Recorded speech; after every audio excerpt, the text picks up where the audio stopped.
Hare Krishna, everybody. Welcome back to the daily readings of Srila Prabhupada's books. Welcome to all of you out there in cyberspace, various places on all around the planet. Sanatana Goswami is one of our leaders in our line of disciplic succession. Sanatana Goswami was the senior disciple of Chaitanya Mahaprabhu. He was the chief minister of Nawab Hussain Shah in, in Bengal and other parts of India. Big person. And his brother was the, I'm not sure what position, I can't remember what position Rupa Goswami had, but they were both very close to the Nawab. They were running the whole show. The two of them were running the whole show. And then they met Lord Chaitanya, and just by seeing them, they're awakened their eternal love. And they joined, and there was a whole drama. Sanatana Goswami got put in jail, and Rupa Goswami left part of the wealth that he had accumulated in a grocer's. They didn't have banks in those days. They left money with a local merchant, and everybody was honest in those days, more or less, So, and then Sanatana Goswami bribed the jailkeeper, got out of jail, and then went to meet Lord Chaitanya. Lord Chaitanya spent more time in one place with one person, with Sanatana Goswami, than anyone else. 2 months straight. Yeah. Okay, so let's hear his glorification of the Srimad-Bhagavatam. We say it every day. I say these things every day, but repetition of a good thing is good. Srimad-Bhagavatam Mahima Stotram. It goes like this. Sarvasya Saddipiyusha Sarva Vedaika Satpala Sarva Siddhanta Ratnaja Sarvalokaika Drikprada. O nectar from the ocean of all scriptures, singular fruit of all the Vedas, rich mine of the precious gems of all conclusive truths, you are the only giver of sight to all the worlds. Sarva Bhagavata Prana Srimad-Bhagavata Prabho Kalidwan Doditaditya Sri Krishna Parivartita. O life air of all the Supreme Lord's devotees, O Master Srimad-Bhagavatam, you are the sun risen in the darkness of Kali. You are the exact image of Sri Krishna. Paramananda Pataya Prema Varshaksharayate Sarvada Sarvasevyaya Sri Krishnaya Namostume. I bow down to you who are supremely blissful to read. Your every syllable pours down a flood of prema. You can always be served by everyone. You are Sri Krishna himself. Madhika Bando Matsangin Madguno Man Mahadana Man Nistadaka Madbhagya Mad Ananda Namostute. My only friend, my constant companion, my spiritual master, my great wealth, my savior, my good fortune, my source of ecstasy, I bow down to you. Asadu sadhu sadayin adinityo chitakada anamunchakad achin mam premnarit kantayospura. O bestower of saintliness to the unsaintly, O exalter of the most fallen, please never leave me. Always appear in my heart and my voice with pure love. Om Namo Bhagavate Vasudevaya. Om Namo Bhagavate Vasudevaya. Om Namo Bhagavate Vasudevaya. Om Namo Bhagavate Vasudevaya. Om Namo Bhagavate Vasudevaya. Om Namo Bhagavate Vasudevaya. All right, we've reached chapter 18 of the 8th canto, moving right along. Lord Vamanadeva, the Dwarf Incarnation. We were just talking to the boys here who are with us tonight, our local brahmachari ashram, about how Lord Vamanadeva is so beautiful as Krishna. Summary. This chapter describes how Lord Vamanadeva appeared and how he went to the sacrificial arena of Maharaj Bali, who received him well and fulfilled his desire by offering him benedictions. Lord Vamanadeva appeared in this world from the womb of Aditi, completely equipped with conch shell, disc, club, and lotus. His bodily hue was blackish, and he was dressed in yellow garments.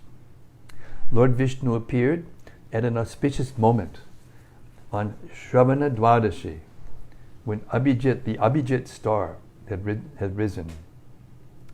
At that time, in all the three worlds, including the higher planetary system, outer space, and this earth, all the demigods, the cows, the brahmanas, and even the seasons were happy because of God's appearance. Therefore, this auspicious day is called Vijaya. When the Supreme Personality of Godhead, who has a Satchidananda body, appeared as the son of Kashyapa and Aditi, both of his parents were very astonished. After his appearance, the Lord assumed the form of a dwarf, Vamana. All the great sages expressed their jubilation, Hare Krishna. And with Kashyapa Muni before them, they performed the birthday ceremony of Lord Vamana, just in time. At the time of Lord Vamana's sacred thread ceremony, he was honored by the sun god, Brihaspati, the goddess presiding over the planet Earth, the deity of the heavenly planets. His mother, Lord Brahma, Kuvera, the 7 rishis, and others. Lord Vamanadeva then visited the sacrificial arena on the northern side of the Narmada river at the field known as Brigokachcha, where brahmanas of the Brigo dynasty were performing yagyas. Wearing a belt made of munja straw, an upper garment of deer skin, and a sacred thread, and carrying in his hands a danda, an umbrella, and a water pot, kamandalu, Lord Vamanadeva appeared in the sacrificial arena of Maharaj Bali. Because of his transcendentally effulgent presence, all the priests were diminished in their prowess, and thus they all stood from their seats and offered prayers to Lord Vamanadeva. Even Lord Shiva accepts on his head the Ganges water generated from the toe of Lord Vamanadeva. Therefore, after washing the Lord's feet, Bali Maharaj immediately accepted the water from the Lord's feet on his head and felt that he and his predecessors had certainly been glorified. Then Bali Maharaj inquired of Lord Vamanadeva's welfare and requested the Lord to ask him for money, jewels, or anything he might desire. Text 1.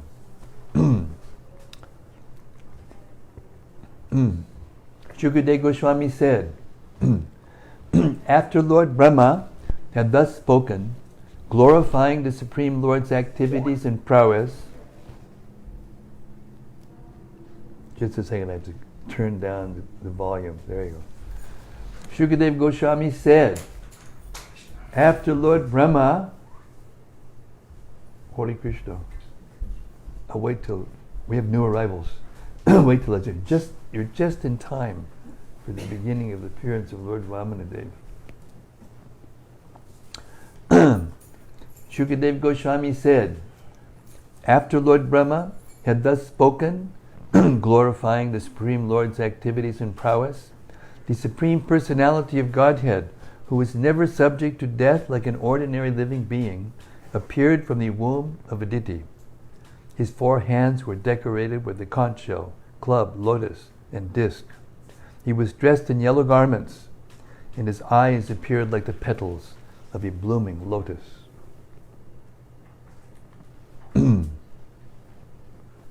Purport. The word Amrita Bhu is significant in this verse.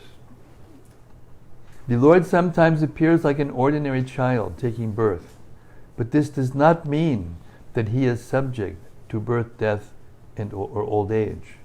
One must be very intelligent to understand the appearance and activities of the Supreme Lord in his incarnations. This is confirmed in Bhagavad Gita 4:9. Janma karma jame divyam evam yo veti tatvataha. One should try to understand that the Lord's appearance and disappearance and his activities are all divyam, or transcendental. The Lord has nothing to do with material activities. One who understands the appearance, disappearance, and activities of the Lord is immediately liberated. After giving up his body, he never again has to accept a material body, but is transferred to the spiritual world. Tyaktva deham punar janma naitimam iti sorjuna. Text 2. The body of the Supreme Personality of Godhead, blackish in complexion, was free from all inebrieties. His lotus face, decorated with earrings resembling sharks, appeared very beautiful, and on his bosom was the mark of Srivats. He wore bangles on his wrists, armlets on his arms, a helmet on his head, a belt on his waist, a sacred thread across his chest, and ankle bells decorating his lotus feet. 3. An uncommonly beautiful garland of flowers decorated his bosom, and because the flowers were extremely fragrant, a large group of bees, making their natural humming sounds, invaded them for honey. When the Lord appeared wearing the Kaustuba gem on his neck, his effulgence vanquished the darkness in the home of the Prajapati, Kashyapa. Text 4. It's my cue to take some water.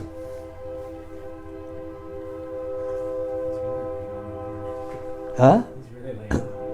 Yeah.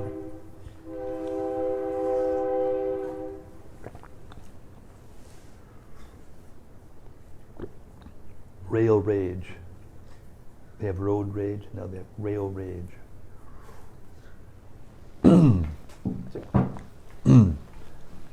At that time there was happiness in all directions, in the reservoirs of water, like the rivers and oceans, and in the core of everyone's heart. The various seasons displayed their respective qualities, and all living entities in the upper planetary system, in outer space, and on the surface of the earth were jubilant.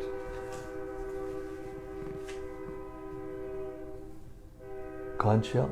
I don't think so. The demigods, the cows, the brahmanas on the hills and mountains were all filled with joy. Text 5. On the day of Shravana Dwadashi, the 12th day of the bright fortnight in the month of Bhadra, when the moon came into the lunar mansion, Shravana, at the auspicious moment of Abhijit, the Lord appeared in this universe. Considering the Lord's appearance very auspicious, all the stars and planets, from the sun to Saturn, were munificently charitable. Purport. Srila Vishwanath Chakravarti Thakur, an expert astrologer, explains the word nakshatra taradya. The word nakshatra means the stars. The word tara in this context refers to the planets, and adya means the first one specifically mentioned. Among the planets, the first is Surya, the sun, not the moon. Therefore, according to the Vedic version, the modern astronomer's proposition that the moon is nearest to the earth should not be accepted. The chronological order in which people all over the world refer to the days of the week, Sunday, Monday, Tuesday, Wednesday, Thursday, Friday, and Saturday, corresponds to the Vedic order of the planets, and thus circumstantiates the Vedic version. Apart from this, when the Lord appeared, the planets and stars became situated very auspiciously, according to the astrological calculations, to celebrate the birth of the Lord. Text 6. O king, when the Lord appeared on Dwadashi, the 12th day of the moon, the sun was at the meridian, as every learned scholar knows. This Dwadashi is called Vijaya. Text 7. Conch shells, kettle drums, drums, panavas, and anakas vibrated in concert. The sound of these and various other instruments was tumultuous. Text 8. Being very pleased, the celestial dancing girls, apsaras, danced in jubilation. The best of the Gandharvas sang songs, and the great sages, demigods, manus, pitas, and fire gods offered prayers to satisfy the Lord. 9 and 10. The siddhas, vidyadharas, kimpurushas, kinnaras, chalanas, yakshas, rakshasas, suparnas, the best of serpents, and the followers of the demigods, all showered flowers on Aditi's residence, covering the entire house, while glorifying and praising the Lord and dancing. 11. When Aditi saw the Supreme Personality of Godhead who had appeared from her own womb, having accepted a transcendental body by his own spiritual potency, she was struck with wonder and was very happy. Upon seeing the child, Prajapati Kashyapa exclaimed, Jai, Jai, in great happiness and wonder. Text 12. The Lord appeared in his original form, with ornaments and weapons in his hands. Although this ever-existing form is not visible in the material world, he nonetheless appeared in this form. Then, in the presence of his father and mother, he assumed the form of Vamana, a Brahmana dwarf, a brahmachari, just like a theatrical actor. So he appeared just like Krishna appeared in Mathura, in a full four-arm Vishnu form, well, Vasudeva Krishna form, and then turned into a baby. So Vamana did that. He was full Vishnu form, and then he turned into a dwarf, a beautiful Brahmana dwarf. Sometimes people characterize him as a dwarf. You know, in our world, a dwarf is kind of like not very good looking. The little form, the limbs are like distorted, but this is, dwarf just means small. Every part of his body was absolutely perfect, and he was gorgeous. And purport. The word natak is significant. An actor changes dress to play different parts, but is always the same man. Similarly, as described in the Brahma Samhita 5:33 and 39, the Lord assumes many thousands and millions of forms. Advaitam, Achyutam, Anadam, Ananta Rupam, Adyam Purana Purusham. He is always present with innumerable incarnations. Ramadi Murti Shukala Niyamena Tishtan Na Navataran Akarot Bhuvaneshu Kintu. Nonetheless, although he appears in various incarnations, they are not different from one another. He is the same person with the same potency, the same eternity, and the same spiritual existence, but he can simultaneously assume various forms.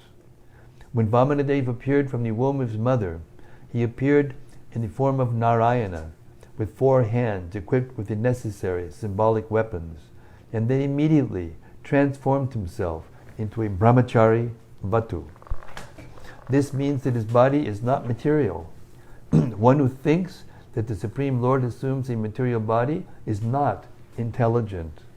He has to learn more about the Lord's position. As confirmed in Bhagavad Gita 4:9, Janma karma chame divyam evam yo veti tatpataha. One has to understand the transcendental appearance of the Lord in his original transcendental body, Satchit Ananda Vigraha. Text 13. When the great sages saw the Lord as the brahmachari dwarf Brahmana, they were certainly very pleased.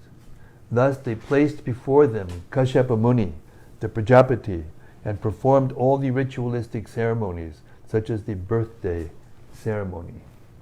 Purport. According to Vedic civilization, when a child is born in the family of a Brahmana, the birthday ceremony is known as Jata Karma, is first performed, and then other ceremonies are also gradually performed. But when this Vamana Rupa appeared in form of a Bhatu or Brahmachari, his sacred thread ceremony was also performed immediately. Not an ordinary Brahmachari. Text 14. At the sacred thread ceremony of Vamanadeva, the sun god personally uttered the Gayatri mantra. Brihaspati offered the sacred thread, and Kashyapa Muni offered a straw belt. Text 15. Mother Earth gave him a deer skin, and the demigod of the moon, who was the king of the forest, gave him a Brahmadanda, the rod of a brahmachari. His mother Aditi gave him cloth for underwear, and the deity presiding over the heavenly kingdom offered him an umbrella. 16. O king, Lord Brahma offered a water pot to the inexhaustible Supreme Personality of Godhead. The 7 sages offered him kusha grass, and Mother Saraswati gave him a string of Rudraksha beads. Text 17. When Vamanadeva had thus been given the sacred thread, Kubera, king of the Yakshas, gave him a pot for begging alms, and Mother Bhagavati, the wife of Lord Shiva, and most chaste mother of the entire universe, gave him his first alms. Text 18. Having thus been welcomed by everyone, Lord Vamanadeva, the best of the brahmacharis, exhibited his Brahman effulgence. Thus he surpassed in beauty that entire assembly which was filled with great saintly brahmanas. Text 19. After Lord Sri Vamanadeva set a sacrificial fire, he offered worship and performed a fire sacrifice on the sacrificial field. Text 20. When the Lord heard that Bali Maharaj was performing Ashwamedha sacrifices under the patronage of Brahmanas belonging to the Bhrigu dynasty, the Supreme Lord, who is full in every respect, proceeded there to show his mercy to Bali Maharaj. By his weight, he pushed down the earth with every step. Purport. The Supreme Personality of Godhead is Akila Sara Sambrita. In other words, he is the proprietor of everything essential in this material world. Thus, although the Lord was going to Bali Maharaj to beg something, he is always complete and has nothing to beg from anyone. Indeed, he is so powerful that in his full opulence, he pressed down the surface of the earth at every step. Text 21.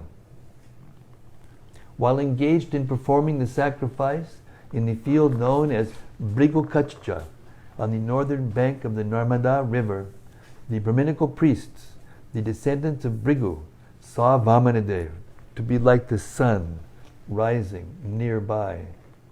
Text 22.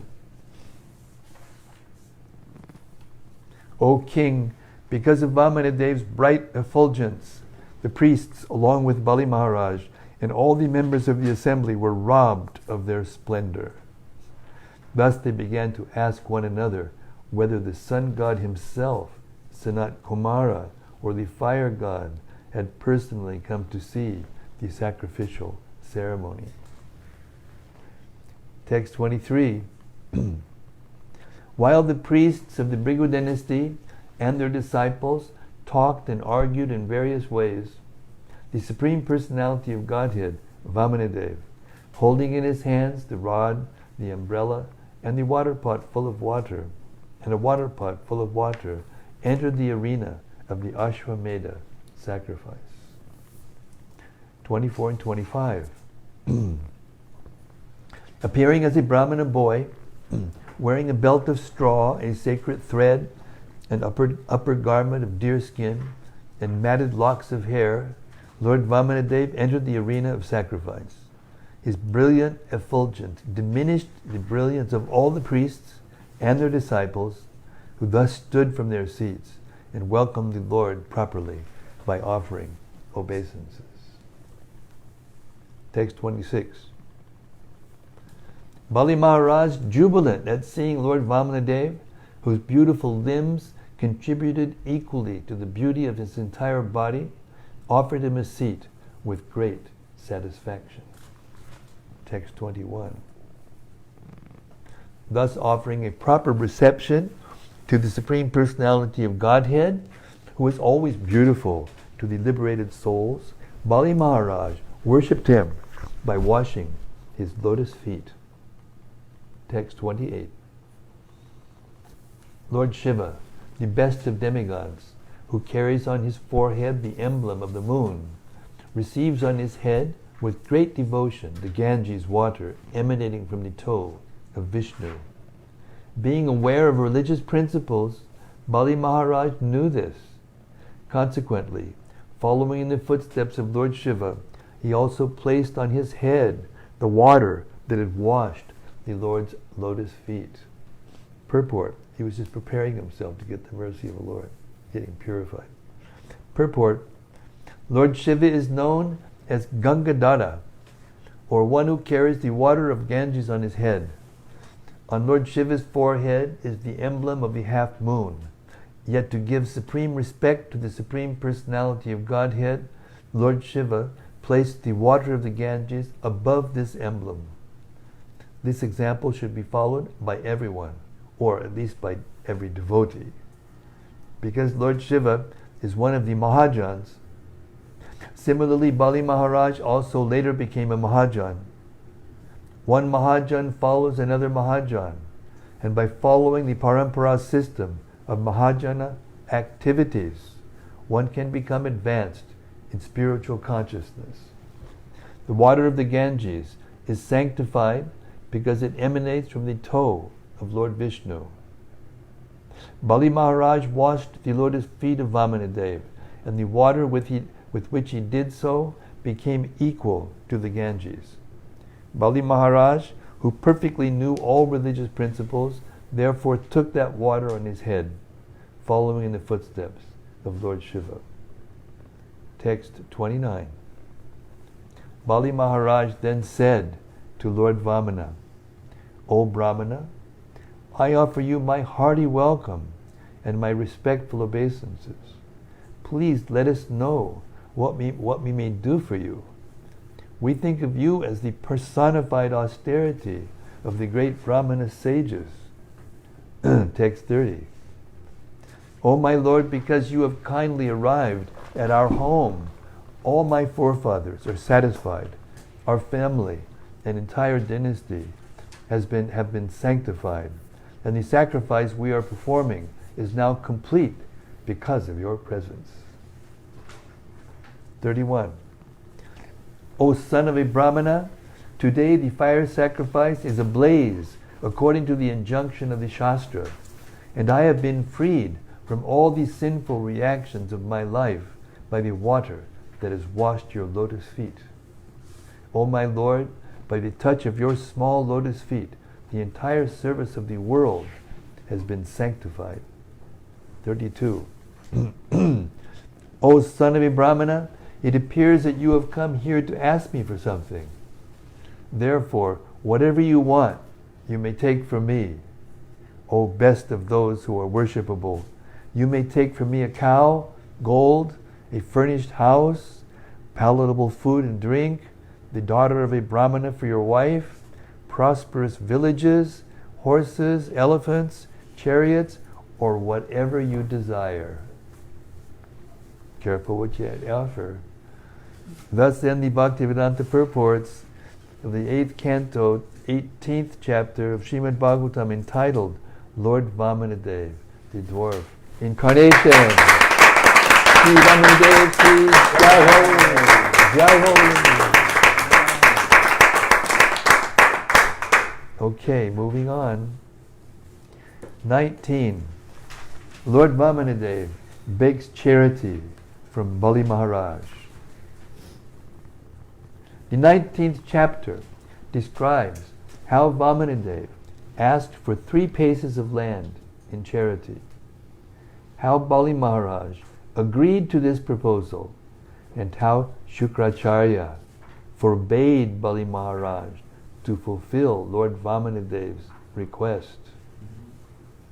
When Bali Maharaj, thinking Vamanadeva to be the son of a Brahmana, told him to ask for anything he liked, Lord Vamanadeva praised Hiranyakashipu and Hiranyaksha for their heroic activities. And after thus praising the family in which Bali Maharaj had been born, he begged the king for 3 paces of land. Bali Maharaj agreed to give this land in charity since this was very insignificant.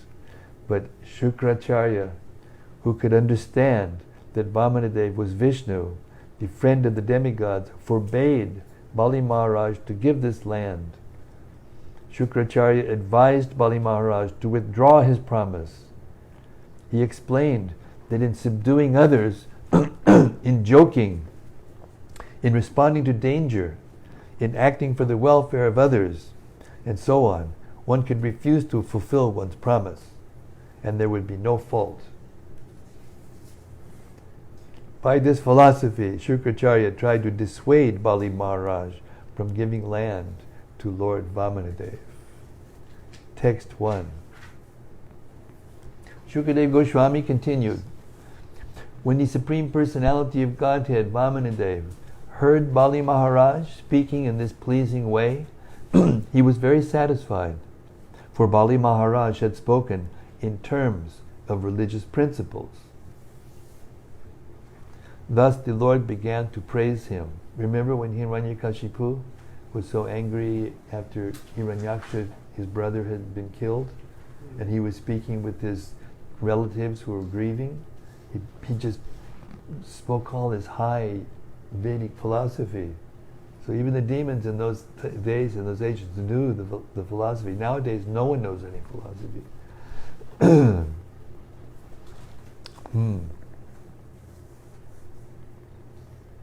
So Bali Maharaj, anyways, the Supreme Personality of God had said, O King, you are indeed exalted because your present advisors are the Brahmanas who are the descendants of Brigu, and because your instructor for your future life is your grandfather, the peaceful and venerable Prahlad Maharaj.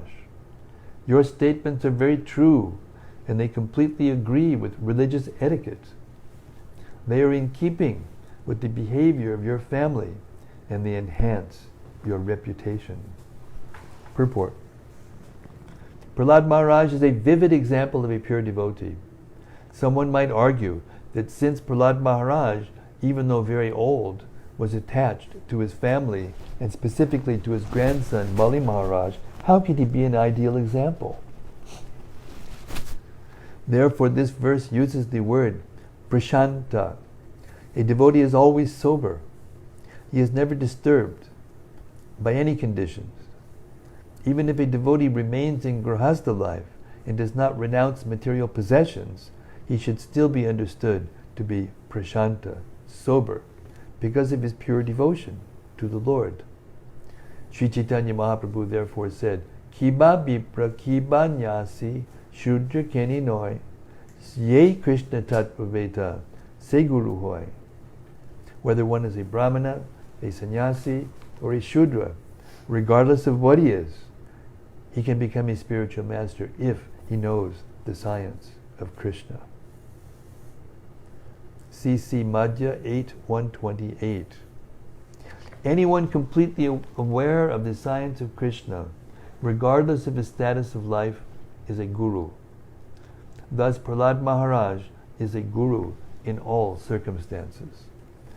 Here, His Lordship Vamanadeva also teaches sannyasis and brahmacharis that one should not ask more than necessary. He wanted only 3 paces of land, although Bali Maharaj wanted to give him anything he wanted. Text 3. I know that even until now, no one taking birth in your family has been poor-minded or miserly.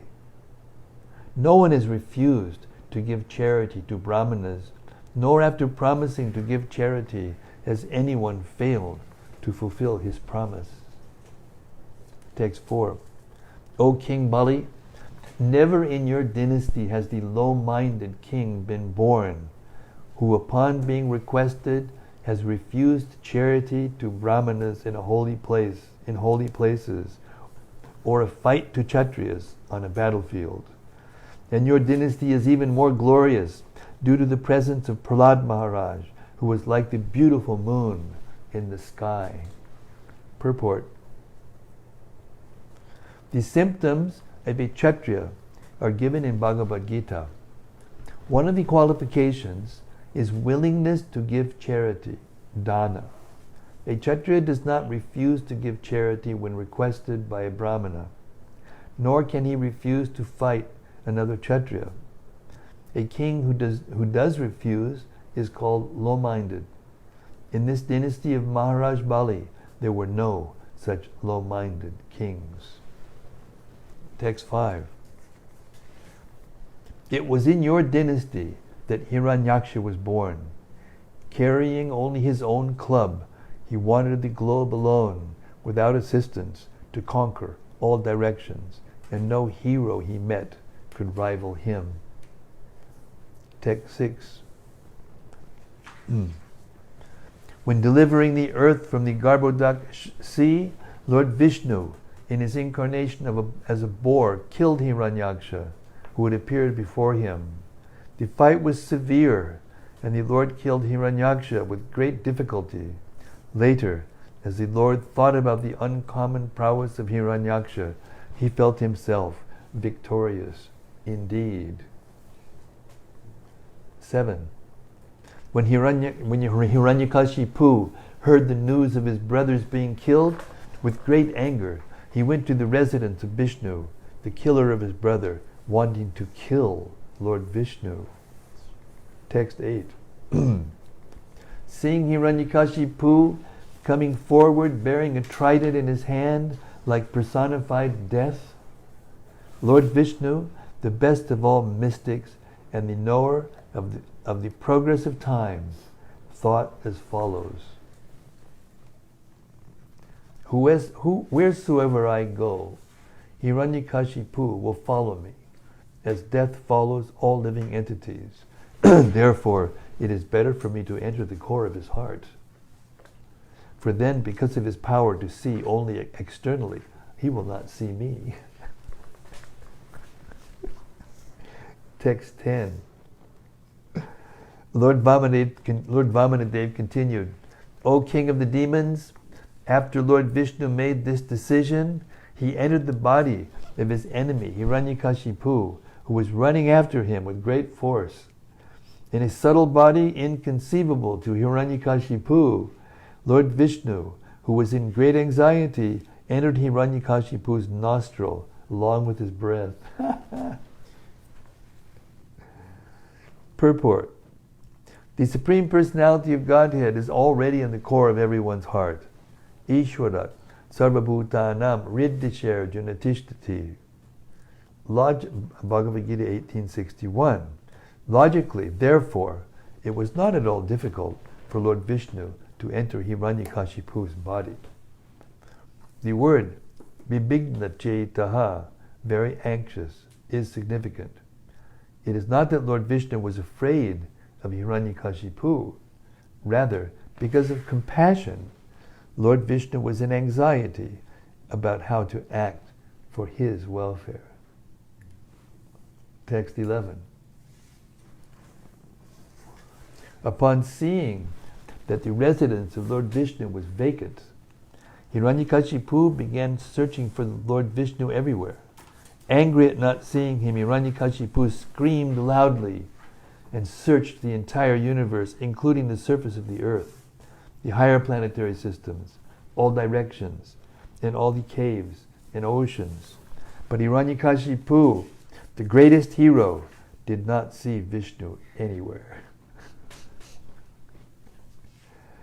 Text 12. Unable to see him, Hiranyakashipu said, I have searched the entire universe, but I could not find Vishnu, who has killed my brother. Therefore, he must certainly have gone to that place from which no one returns. In other words, he must now be dead.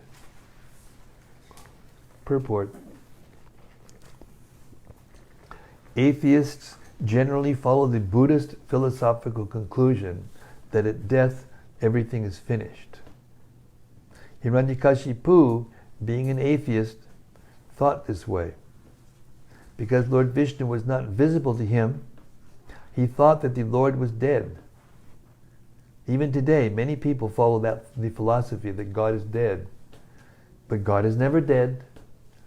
Even the living entity who is part of God never dies.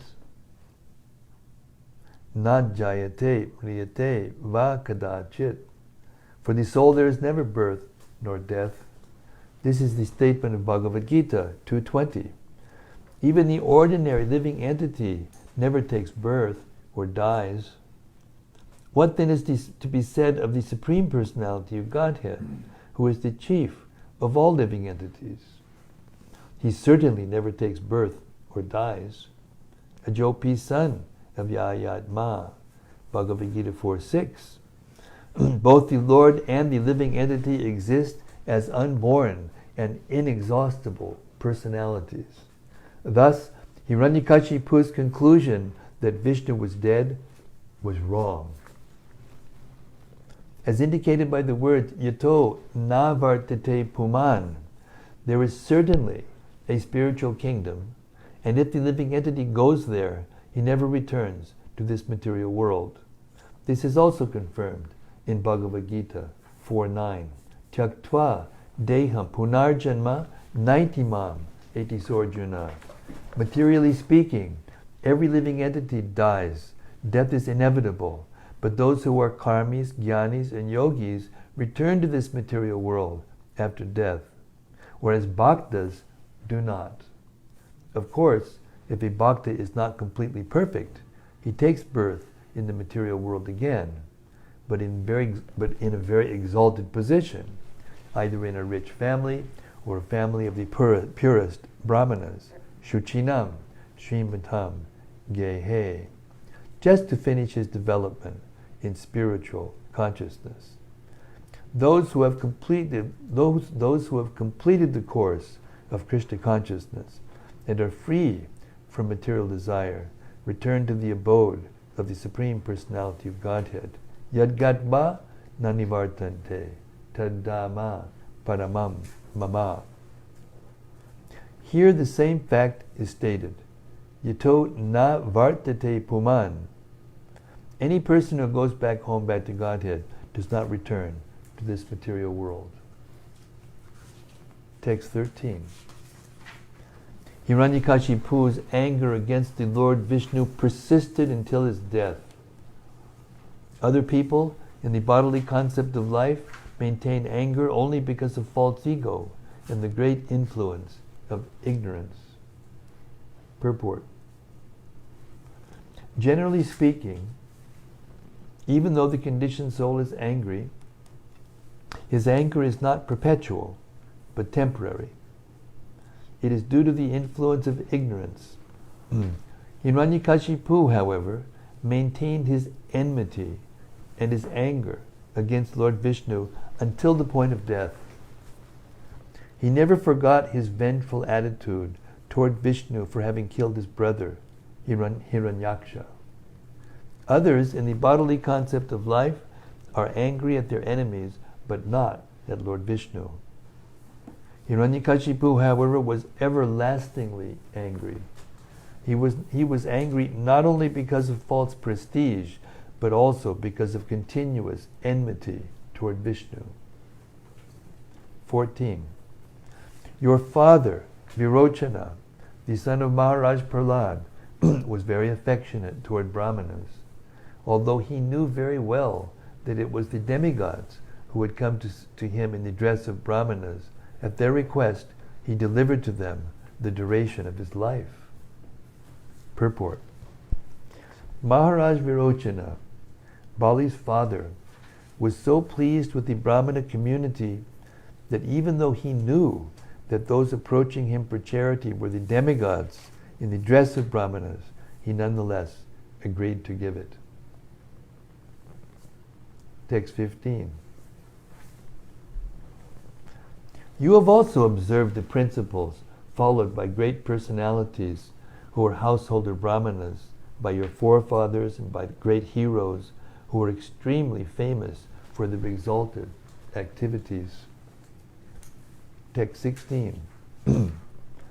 O King of the Daityas, from your majesty, who came from such a noble family and who were able to give charity munificently, I ask only 3 paces of land to the measurement of my steps. Purport. Lord Vamanadeva wanted 3 paces of land according to the measurement of his footsteps. He did not want more than necessary.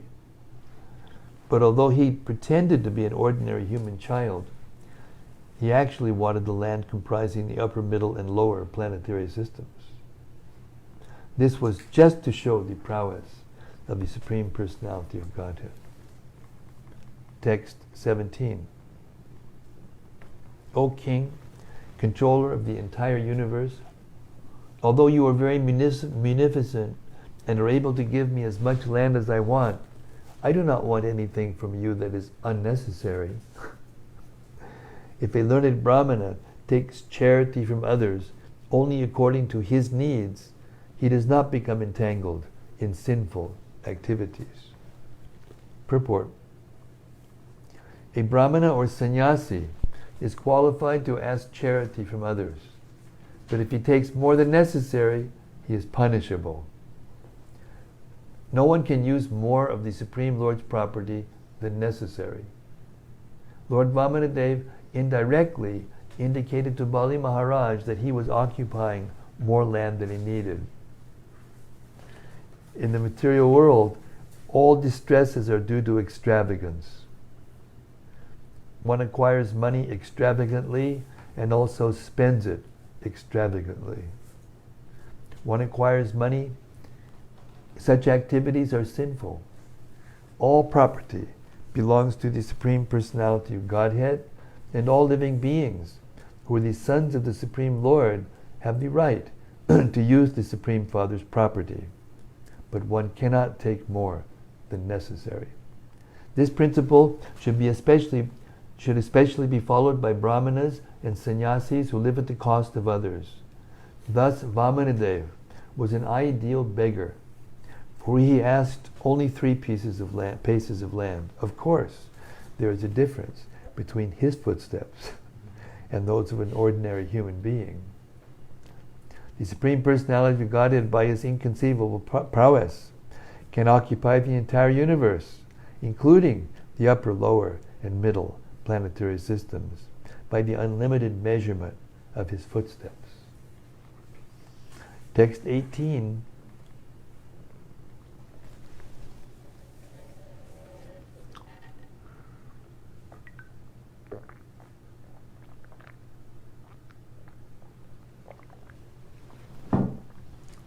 Bali Maharaj said, O son of a Brahmana, your instructions are as good as those of learned and elderly persons. Nonetheless, you are a boy, and your intelligence is insufficient. Thus, you are not very prudent in regard to your self-interests. Purport. The Supreme Personality of Godhead, being full in himself, actually has nothing to want for his self-interest. Lord Vamana, therefore, had not gone to Bali Maharaj for his own self-interest. As stated in Bhagavad Gita 5.29, Bhoktaram Yagyatapasam Sarvaloka Maheshwaram. The Lord is the proprietor of all the planets in both the material and spiritual worlds. Why should he be in want of land? Bali Maharaj rightly said that Lord Vamanadeva was not at all prudent in regard to his own personal interests. Lord Vamanadeva had approached Bali not for his personal welfare, but for the welfare of his devotees. Devotees sacrifice all personal interests to satisfy the Supreme Personality of Godhead. And similarly, the Supreme Lord, although having no personal interests, can do anything for the interests of his devotees. One who is full in himself has no personal interests. Text 19. I am able to give you an entire island because I am the proprietor of the three divisions of the universe. You have come to take something from me and have pleased me by your sweet words, but you are asking only 3 paces of land. Therefore, you are not very intelligent. Purport. According to Vedic understanding, the entire universe is regarded as an ocean of space. In that ocean there are innumerable planets, and each planet is called a Dvipa, or island. When approached by Lord Vamanadeva, Bali Maharaj was actually in possession of all the Dvipas, or islands, in space. Bali Maharaj was very pleased to see the features of Vamanadeva, and was ready to give him as much land as he could ask. But because Lord Vamanadeva asked only 3 paces of land, Bali Maharaj considered him not very intelligent. Text 20. O small boy, one who approaches me to beg something should not have to ask anything more anywhere. Therefore, if you wish, you may ask from me as much land as will suffice to maintain you according to your needs. Text 21. The Personality of Godhead said, O my dear king, even the entirety of whatever there may be within the 3 worlds to satisfy one's senses cannot satisfy a person whose senses are uncontrolled. Purport. The material world is an illusory energy to deviate the living entities from the path of self-realization. Anyone who is in this material world is extremely anxious to get more and more things for sense gratification. Actually, however, the purpose of life is not sense gratification, but self-realization. Therefore, those who are too addicted to sense gratification are advised to practice the mystic yoga system, or Astanga yoga system, consisting of yama, niyama, asana, pranayama, pratyahara, and so on. In this way, one can control the senses. The purpose of controlling the senses is to stop one's implication in the cycle of birth and death. As stated by Rishabhdev, Nunam pramatak kurute vikarma yad indriya pritaya aprinoti nasatu manye yata atmano yam asan apiklesha da asadeha. When a person considers sense gratification the aim of life, he certainly becomes mad after materialistic living and engages in all kinds of sinful activity. He does not know that due to his past misdeeds, he has already received a body which, although temporary, is the cause of his misery.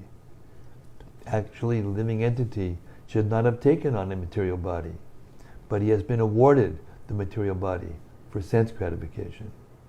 Therefore, I think it not befitting an intelligent man to involve himself in the activities of sense gratification by which he perpetually gets material bodies one after another.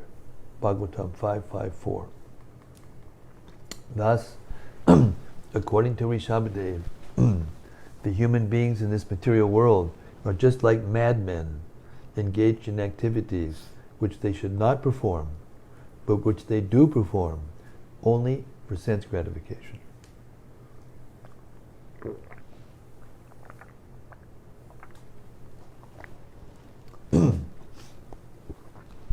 Such activities are not good, because in this way one creates one body for his next life as punishment for his nefarious activities. As soon as he gets another material body, he is put into repeated suffering in material existence. Therefore, the Vedic culture, or Brahminical culture, teaches one how to be satisfied with possessing the minimum necessities of life. To teach this highest culture, Varnashram Dharma is recommended. The aim of the Varnashram divisions, Brahmana, Kshatriya, Vaishya, Shudra, Brahmacharya, Grihastha, Vanaprastha, and Sannyas, is to train one to control the senses and be content with the bare necessities. Here Lord Vamanadeva is an ideal brahmachari. Here Lord Vamanadeva, as an ideal brahmachari, refuses Bali Maharaja's offer to give him anything he might want. He says that without contentment, one cannot be happy, even if he possess the property of the entire world or the entire universe. In human society, therefore, the Brahminical culture, Kshatriya culture, and Vaishya culture must be maintained, and people must be taught how to be satisfied only with what they need. In modern civilization, there is no such education. Everyone tries to possess more and more, and everyone is dissatisfied and unhappy. The Krishna consciousness movement is therefore establishing very farms, especially in America, to show how to be happy and content with minimum necessities of life, and to save time for self-realization, which one can very easily achieve by chanting the Mahamantra. Hare Krishna, Krishna Krishna, Hare Hare, Hare Rama, Rama Rama, Hare Hare. And we'll stop there tonight. Lord Vamanadeva ki jai. Bali Maharaj ki jai. Gaur Premanandi Hari Bol. Okay. Time for our... Yes, Bhakta Marcus is on the floor. Well, he's on a chair, but he's got the mic. Hare Krishna Maharaj. Hare Krishna Maharaj. So I just really, I profoundly enjoyed what Prabhupada said in the purport to verse 10, stating that it's not that Lord Vishnu was afraid of Hiranyakashipu, rather because of compassion, Lord Vishnu was in anxiety about how to act for his welfare. This transcendental anxiety that we hear about, that's exhibited by exalted personalities throughout the Vedas, the Vedic literature, and how it, emotions like anger or sadness are used to, or moroseness are used to proliferate the spiritual advancement of the people it's directed at. And for me, it just really helps to deepen the understanding of the Lord and his rasa, and it's just very comforting to know that we have such a gracious Lord, a merciful Lord, and not like a wrathful Lord that many people have grown up with an understanding of. So we don't need to be God-fearing. We just need to be like God-loving, essentially. So well put, Bhakta Marcus. And may we all pray that Bhakta Marcus continues his spiritual advancement until he becomes a world preacher. There you go. You just showed your potent. You didn't show up. You just said what you thought, but it was very nicely put. And the enthusiasm that you had, and your natural ability to speak and to express things clearly was manifested to all of us. So that is our hope and blessing to you, that you take that seriously, and that compassion that you were talking about embrace it, and give happiness to others. That I just was reading in the Chaitanya Charitamrita, one place where Prabhupada's purport was saying that this is actually the mood of Lord Chaitanya and the purpose of Lord Chaitanya, to give us the knowledge that's required to actually make other people happy. And therefore Lord Chaitanya said, I want you all to become Guru. Especially those born in India. He wanted all of them to become actually Guru, not false Gurus or not pseudo-Gurus. Yes, that is, and also, there's a verse, I don't remember the Sanskrit, excuse me, my memory is going, but there's a verse where it's stated that is actually the greatest exhibition of Krishna's opulence. Is his mercy, his compassion to his devotees, and compassion for the fallen conditioned souls to come into the material world, even though he doesn't have to attract them and to deliver them. And a person does that, he no longer is wanting for anything, because Krishna provides everything to him without trying. Even if we don't really know what we were doing. I mean, I joined this movement 47 years ago. I had the foggiest idea what I was doing, really. I mean, in a full sense. I mean, I knew what I didn't want to do. I knew I wanted out of the material world, and it was a place of suffering, but I had no idea what would happen if I just surrendered myself completely. And one day I just did. My poor wife, she was, what's going on? Well, I'm sorry, I'm being called, dear, If you want to come, you can come. I'm coming. She ended up coming and becoming a great soul herself, a very elevated, worshipable person, and who people even named their kids after. Yeah. And since then, I've never had a job. 47 years, no job. And yet, here I am, and when I have to go someplace, I go. I have to go to another place, I go. Don't ask anything from anybody, and yet what we need is there. It's amazing, actually. It's amazing.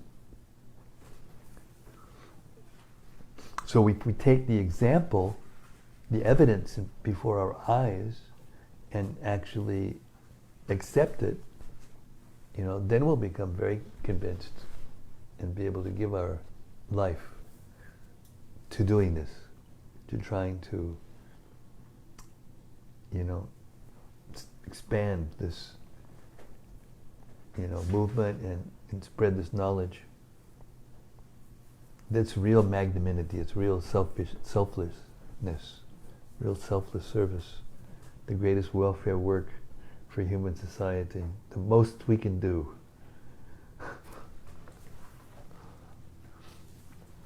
Yeah, that was really nice. Thank you so much. Nicely spoken. You didn't read it from the book, you spoke it from your heart.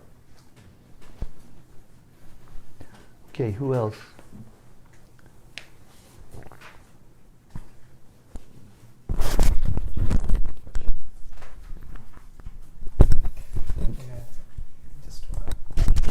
Well, he's trying, because I told him someone else should read the thing, so you should read. Oh, okay. You should read. Pardon? Oh, you're going to. I think I did not say I was looking down, so gestures. Oh no, here we go. Please, you say yours first. Okay. And then you were going to read, or no? You were going to say something. I was going to have him read the question. Okay, we got three things going on here. Three things going on here. So we will give Dr. priority. Mm-hmm. Please, he should go first. And then we'll have Doug, and then we'll have whoever it is on this out in cyberspace. Thank you, Maharaj. I'm just facilitator. That's all. When you were reading the purport of chapter 19th, as the purport was going on, it was coming in my mind that how clear they are, and every day we see them again and again about people acquiring money extravagantly and spend extravagantly. They live their life at one point in their prime or whatever with all the opulence, but sooner or later they go to such a miserable condition, either because of losing all the wealth, having some physical problem come, and then all they possess gone, and the new person come and take the place, and the same story, like but still not, it's like seeing but not seeing. So that was kind of baffling me, that I'm not different, I'm not saying I'm different, but reading again and again, understanding logically, but still ignoring completely. So you're asking the question, how's that? Yes. Or are you just being amazed by it? I'm amazed by it, like how strong our mindset is. Like not changing, though seeing it every day. You know what Srila Prabhupada said about this? Would you like to hear what Srila Prabhupada said about this? He said that each individual soul, even though it's very tiny, has a little bit of inconceivability. And that ability that the soul has, that something's obvious but they can't take it, is a little atomic particle of the inconceivability exhibited in the material world. It's inconceivable how a person could reject this. And that is the independence of the soul given to the soul by God as a part of God, as a constitutional position, a part of God. Only He has unlimited, and we have infinitesimal ability to be independent. But it's because of Krishna that we can do that. That's the point. Aponam cha. He says in the Gita, Sarvasya cha hamridi sanabhishto matak smritir jnanam aponam cha. Memory, knowledge, and forgetfulness come from Him. So the very that's why I thought it was interesting how Lord Vishnu, because He's not afraid of anybody, He's not going to be killed by, but he just said, oh, okay, let's do something funny. So He just entered the body through the nose of Hiranyakashipu. And even though He was the closest thing to Him, He couldn't see Him. That's our position in this material world. Krishna's obviously there, and yet we can't see Him. He's therefore the supreme actor, the supreme dramatic actor. You can have if someone's really good at acting and really good at what's they called, makeup and whatever, you can't tell. It may be your father, your friend, best friend, and they can't tell. He's expert. If he's expert enough at acting and expert enough at playing the part, it's called in the theatrical world, it's called suspending one's disbelief. Suspending one's disbelief. The actor has this ability to act in such a way that helps the person suspend his disbelief, and therefore he can get absorbed in the drama and the emotions of the drama without being interfered with the attachment of, or laughing or whatever at his friend who's pretending to be something he's not, or something like that. Suspending his disbelief. It's the inconceivable energy of the Lord. Yes, and as you said, even like watching a movie, if it's like well made and acted well, we also carried away with emotions, and some people keep crying, like cry whenever they see the scene. Yeah. We get happy now, but we actually know it's drama. It's just not only that, it's just light patterns flickering on the screen. Yes. It's just light patterns flickering on the screen, and yet people are crying, or they're getting afraid, or they're whatever emotions are coming out. They're just patterns flickering on the screen. Isn't it amazing? That's amazing. So that's like the material world is like that. I appreciate it. I'll give my reflection. before we go to Bhakti Doug. My reflection was this idea that, by what you do and what you perceive and experience in your subtle body, because it all goes through the senses to the subtle body, and then it's memory, the impressions are there, then it comes out like a spool into the next body. And you're preparing your next body. It's already there. It's already there in your subtle body, and it just spools out into your next body. And this way we just keep chasing like a dog chasing its tail.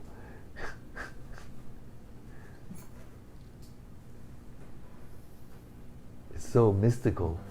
By giving up attachment to everything, then you get satisfaction. And the more you try to get things, the less satisfied you feel. Okay, Bhakti Doug has some realizations to share with us. Well, Maharaj, I just wanted to reflect and kind of connect. I guess it goes with as the bhaktas were reading through Rupa Goswami's Upadeshamrita right now, and we just went over verse 2 where he's talking about what is it, atyahara and prayasha, which is over collecting or overeating and over endeavoring, which I think relates perfectly well, especially with this last verse we just read. Yes, where it's talking about we're all seeking just sense gratification rather than self-realization. And it even says the material world is an illusory energy to deviate the living entities from the path of self-realization.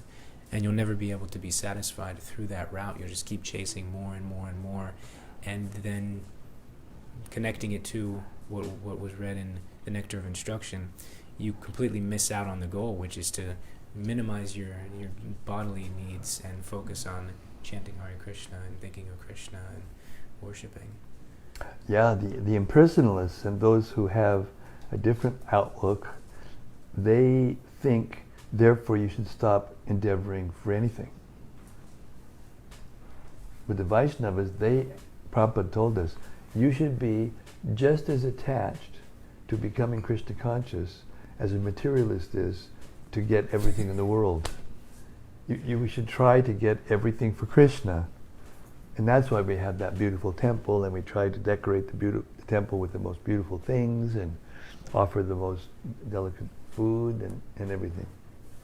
And then although we may not have anything practically, when we touch those things, we become satisfied, even though none of it belongs to us. It's mystical. You give up attachment for everything, and you get full satisfaction. Atyahara priyastascha. So that over-endeavor means over-endeavor for material things, for things that are very hard to achieve. But building a big temple like that, that's hard to achieve. But if you do that for Krishna, then you become satisfied. And when Krishna is satisfied, then you get everything. Yoga kshemam mahamyaham. He provides everything, even without endeavoring. For oneself. Nice. Just kind of the realizations are coming thick and heavy and thick by the mercy of Vamanadeva. I think because I study psychology and human mind, how we think, why we think, that's kind of most mysterious thing. But several times I feel like many of the theories given are taken from the literatures which we read and hear in lectures. Even the point which you made, not endeavoring and making the big temple. So they divided the happiness into 3 stages. The number 1 or lowest one is one you do for your satisfying your senses. And as we know, no matter how much you do, you still not able to satisfy your senses. Above that happened level 2, which is when you self-grow, getting some education, getting some qualification, getting better in sports, beauty, body, personality, whatever. Art, science. Yes, anything which grow you. So that's number 2. And above all, and the best one is when you think beyond me and mine and work without expecting any return for others. Right from the Gita. Which maybe you could preach to bring the Gita in as a textbook. Psychological studies. Solution for the problems, psychological problems. It's true. It's really true. That's why Gaurang Prabhu said himself as a Vedic psychologist. You know, this is funny, because I have a friend who I met in Dallas, and his name is Jeff Riddle, and he was in med school. Very interesting person. He graduated from West Point Military Academy in physics, and then from there he went to med school. And after going through med school most of the way, then he decided he wanted to be a psychiatrist. So he did everything. He was right at the, what's this last stage? It's called, residency. Thank you. He was at his residency. And by that time, he came to visit me, and I gave him a set of Bhagavatams, and he just took to like a duck takes to water, and he just said, in one day, I'm going to read to you what he wrote, because we put it in Vaisheshika Prabhu's book. In one day, he just read all night when I gave him the Bhagavatam, and he had only known him for just a few days, 3 or 4 days. He'd never come into contact with devotees or anything. But this is what he said. And it'll only take me a second to get there, because it should be right there, because the last time I looked, that was what it was. Yeah, came right to the page. This is what he wrote. All of these books stand out in a kind of unusual way. For His Divine Grace, Srila Prabhupada, to have translated so many texts at such a time and so accurately into such an alien language is itself a superhuman accomplishment. That alone is difficult to imagine doing, but that is not the strength of these books.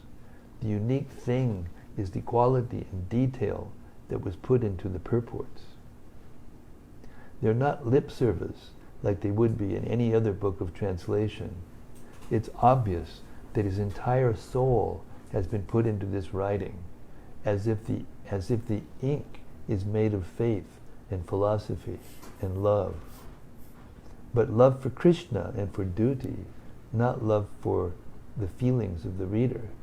The words are demanding and sharp, as they should be. You know how the word of Krishna is Krishna? It's of that same sort of caliber. He accomplished that, or as close to it as any spirit can. That's how powerful the devotional service was that he put into this task. It made the result transcendental to that degree. That's unedited, right off of the keyboard, right off of the text that he sent me. And then he was in the last stage, he was in his residency, and because he knew this, and he's still reading Bhagavatam, he hasn't finished it, but he's really going through it now. He met somebody in that hospital where he was working who was at the end of life. And he explained to them Krishna consciousness, and they refused to give him his license. Hare Krishna. You got to play their game, and if you don't play their game, they won't give you the Cupid doll, the teddy bear at the end. I mean, it's such a, like you said, it's just so obvious. How anybody could not, not accept that or not, not see that. That's the inconceivable energy of Krishna. Okay, there was somebody, you can read.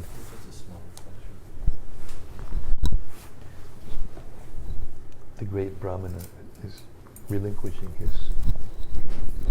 This is a reflection by Vijay Lakshmi. Vijay Lakshmi Patel. Hare Krishna Vijay Lakshmi ji. She says, Hare Krishna. She's from Bangalore. She says, Hare Krishna Guru Maharaj, please accept my humble obeisances. Reflection from text 21. To be desireless, but yet desiring. Krishna Prema.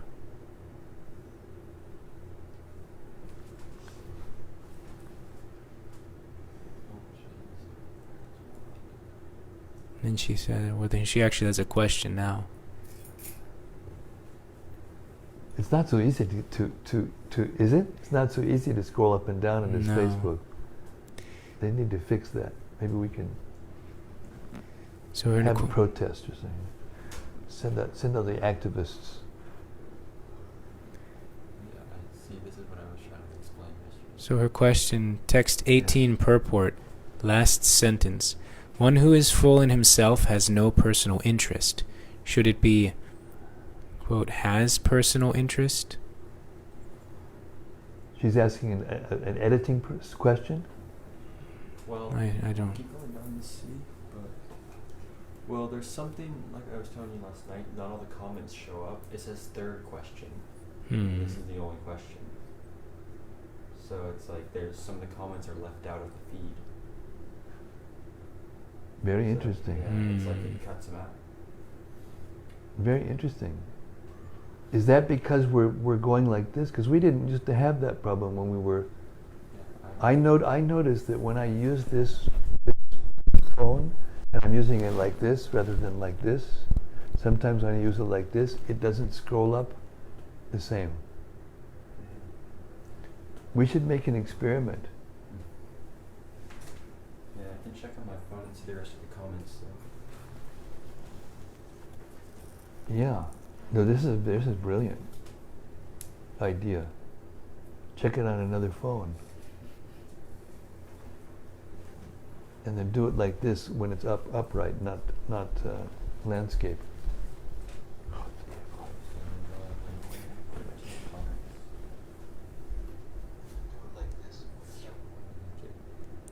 Does it work differently like that? Yeah, well, I see all the questions here.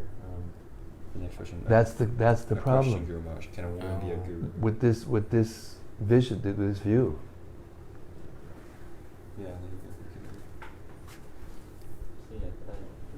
Just see, so they're criticizing you unnecessarily. Yeah. Okay, so we missed one thing on here. Her first question is, can a woman become a guru? Well, you can't say no because there are women gurus in the history of our sampradaya. But in the history of our sampradaya, the number of women Diksha gurus are very small in number. So therefore you come to the conclusion that yes, but not very many will want to, and therefore not many will. Now, if you're talking politics, who's going to be approved by our movement, that's another issue. And it just happens to be one of the biggest controversies raging now, and Vijay Lakshmi must be aware of it, otherwise she wouldn't have said it. And I'm not in a position to be able to make that comment, but what I will do is follow in Srila Prabhupada's footsteps, be submissive to his authority and his instruction, and when the GBC decides, which they haven't yet, I will accept it. I will not, throw rocks or whatever people do to rebel in this day and age.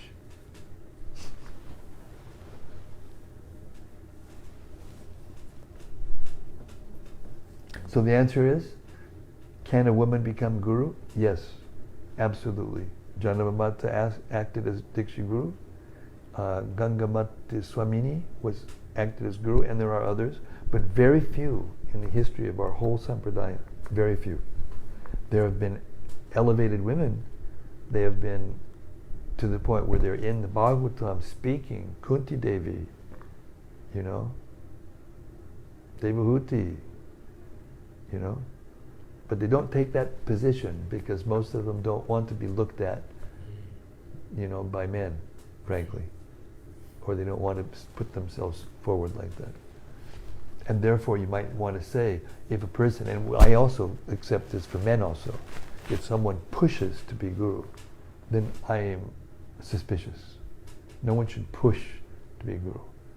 They should be guru because persons are listening and hearing them and becoming elevated and are asking them, please become my guru. That's my personal perception. I'm not. But if the GBC decides one way or another, I will accept it because that's Prabhupada's system. And I will stay loyal to Prabhupada's system.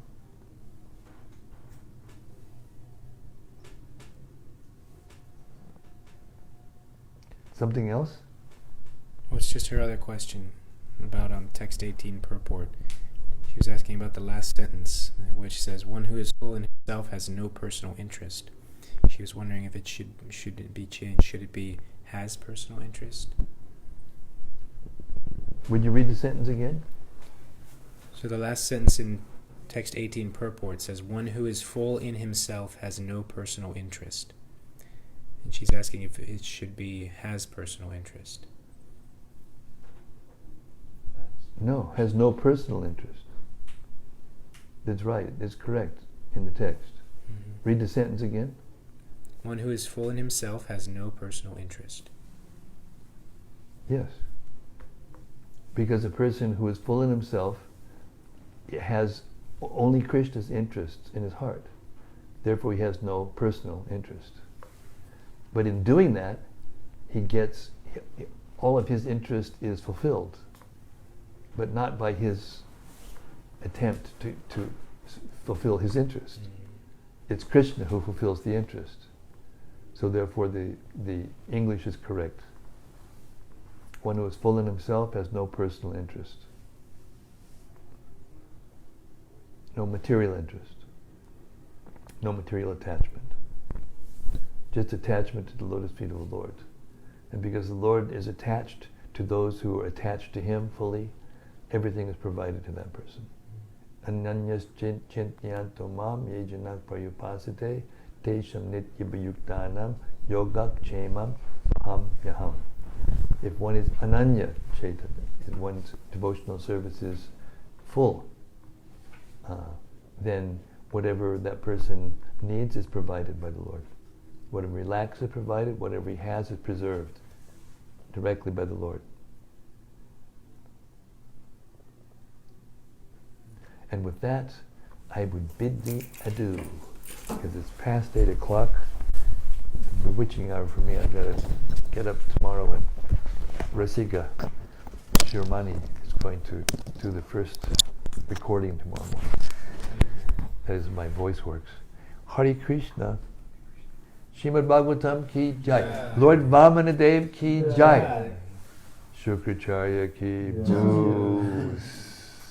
Gaur Premanandi Hari. See you tomorrow night. And tomorrow night's Saturday, so it's at 4:30 in the afternoon. Tomorrow, Central Time. Hare Krishna. Thanks everyone.